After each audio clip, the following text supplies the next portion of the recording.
From a house party raising awareness for breast cancer to the latest from Sheffield Wednesday. All this and more on This Week in Sheffield.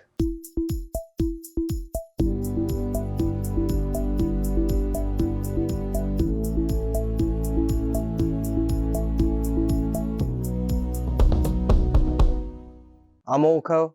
I'm Thea, and welcome back to This Week in Sheffield, where we bring you the latest news surrounding Sheffield and beyond.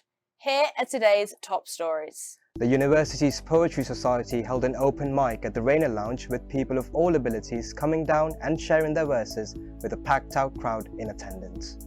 The women's basketball team held a house party titled Breast Party Ever to raise money in support of breast cancer awareness, mixing dancing, drinking and having fun with an important social cause. The House Skate Park in Neepsend held an event to honour late skater Ben Ramers and to shine a light on the mental struggles that skaters go through. Stay tuned for this and more on This Week in Sheffield. On May the 14th, 2019, the British skateboarding community lost one of its most inspiring figures, professional skateboarder Ben Ramers. His legacy continues through the Ben Ramers Foundation, created by his sister Lucy to champion mental health in skate culture. At the House Skate Park in Neepsend here in Sheffield, skaters gathered for the Skate for Ben Jam, a day honouring individuality, creativity and well-being. Tom Clow and Holden Carr have more. This week in Sheffield, we're here at the Skate for Ben Jam at the House Skate Park in Neepsend. Today we'll be finding out what skateboarding means for the people and how it benefits young people's mental health.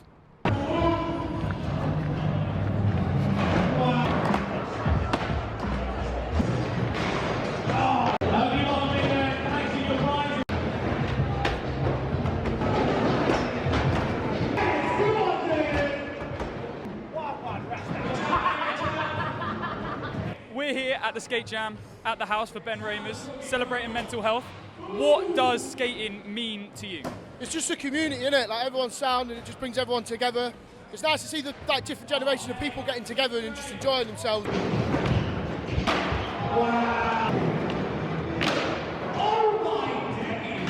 So the Ben Ramers Foundation, it's a charity that I believe Ben Ramers' sisters put up about mental health and things, so we put it on a skate jam to commemorate that. And we've got some donation stuff, a bit of a raffle as well, so everyone's down here having a good time for Ben.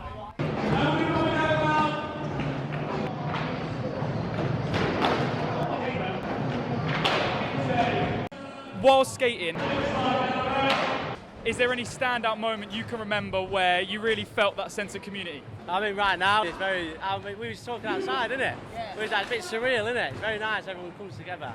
But yeah, today, to be fair, for definite. And what would you say like skateboarding means to you? Skateboarding for me means everything. It's made me more confident. I started skating when I was about 8 years old. I've been down here ever since, so it's just helped me find like myself as well. So being more confident and just having fun, really. You can develop your own style, develop your own like taste and stuff. Like you follow your favourite skaters and stuff like that. So.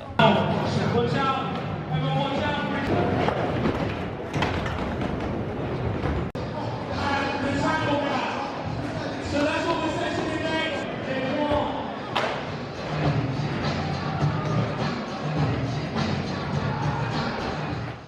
Elsewhere, the women's basketball team at the university swapped the court for a cause this week, hosting a house party fundraiser in support of Copperfield, the UK's only youth-focused breast cancer awareness charity.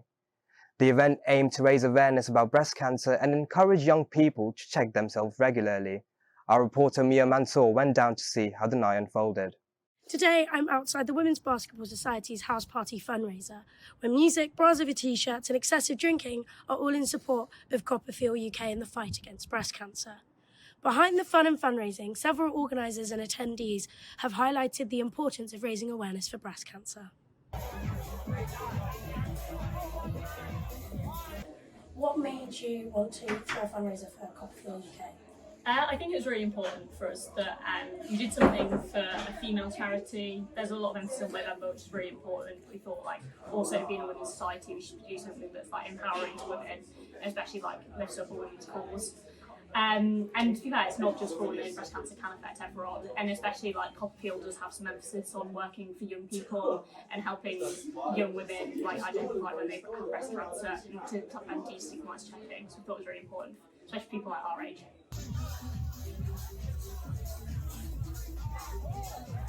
Why is it important to your society specifically to support breast cancer?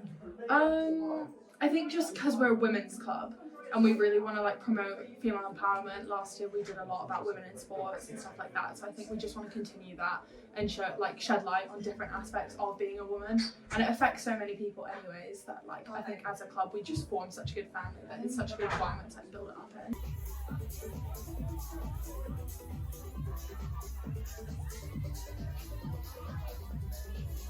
How can people continue to support Copperfield UK after tonight? So one of the best things you can do is go and look at their website. They have so many ways you can get involved, you can campaign, and all the ways you can donate and get involved with the way that like they got involved with our event tonight. So definitely go and have a look at the website because there's so many options and the ways that you can get involved in Copperfield UK.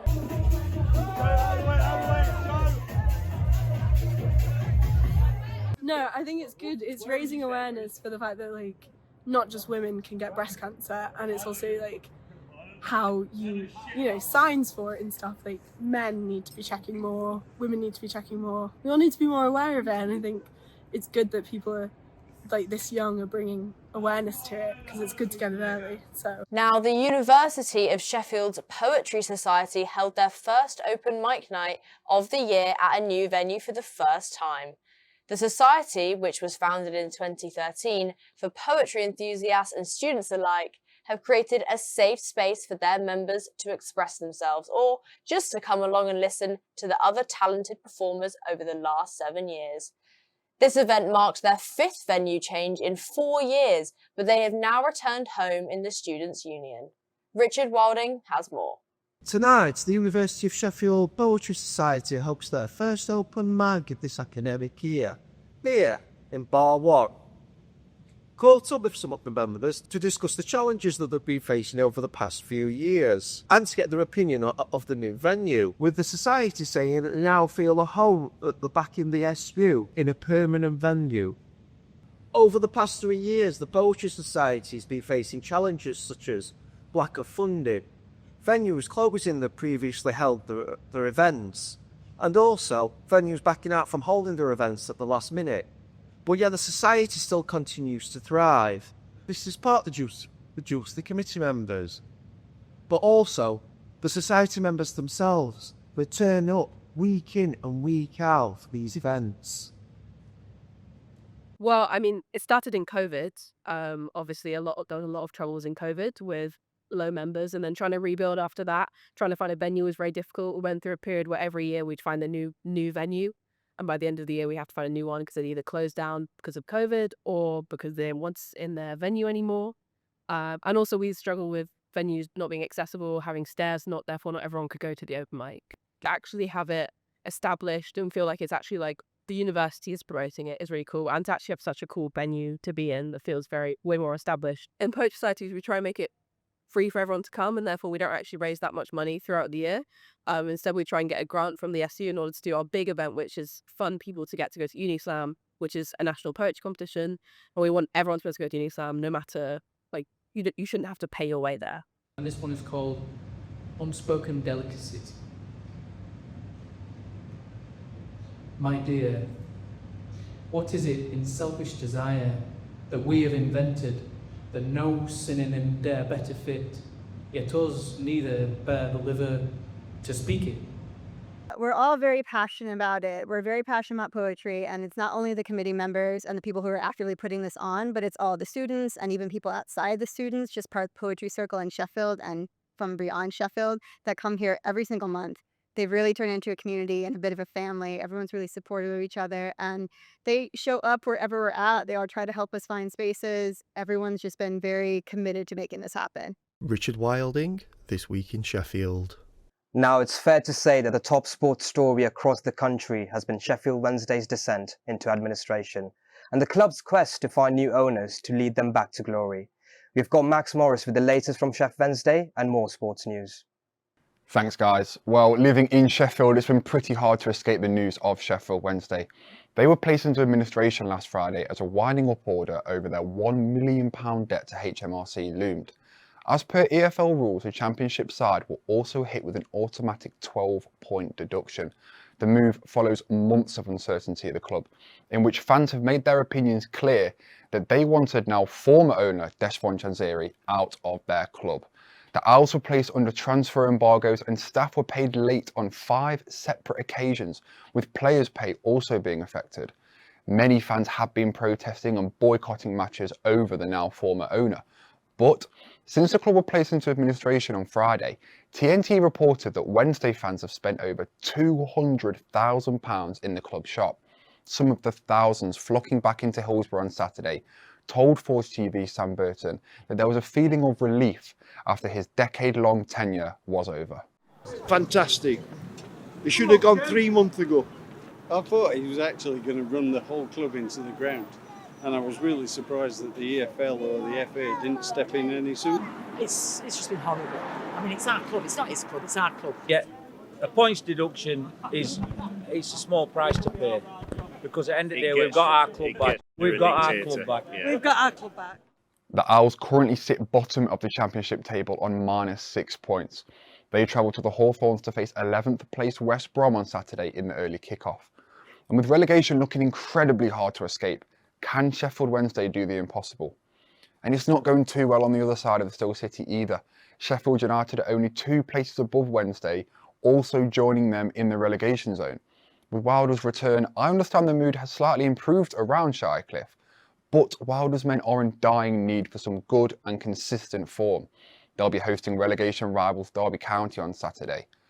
And now onto university sports. It was the return of books while we've been away, and I've got 2 weeks worth of action to update you on. Without spoiling anything, I've got plenty of good news to bring you this week. If we start with the men's football first team, they've started their season with back-to-back wins after a 4-3 win away at Northumbria and another victory of 3-2 against Durham. Not a bad start to the season, taking 6 points from 6. After reshuffling some players around the club, our lads are thrilled to get off to such a good start.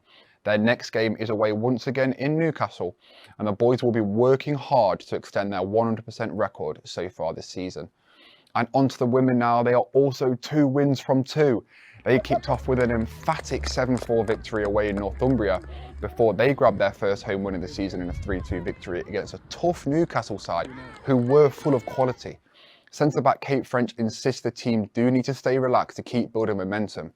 We wish both our men's and women's footballers the best of luck in their next fixtures. And onto netball, our sunk first team tipped off the season with an away loss at Durham. The game finished 47-33, but the team picked themselves up, dusted themselves off, and began their home campaign at Cannon Medical Arena with a hard-fought 45-37 victory against Newcastle. They face Liverpool John Moores in the Cup next Wednesday. With confidence high after their first win of the season, let's hope our girls can come out on top once again. That's all for books this time, and make sure to follow forge.sport on Instagram for weekly updates on how our top teams are getting on. I'll be back next time with more Sheffield sport updates. Thanks for that, Max. Now, I don't know about you, Orko, but I have been feeling really chilly this week, and I'm hoping it gets warmer. I know it won't. We're going into winter, but Tay, does it get any better over the week? Unfortunately, if you were hoping the weather to start picking up, I've got bad news. It's not going to happen anytime soon. We've got highs of about 11 and lows of 5 degrees, but as there's a strong wind coming through, it's mostly just going to feel like 7 degrees, so definitely keep your coats on you. With the clocks having gone back as well, it's getting a lot darker, so we've not got much daylight hours, so definitely maximise on your opportunities. Wake up early for your 9 a.m.s and get back before your 5s, because the evenings are very long.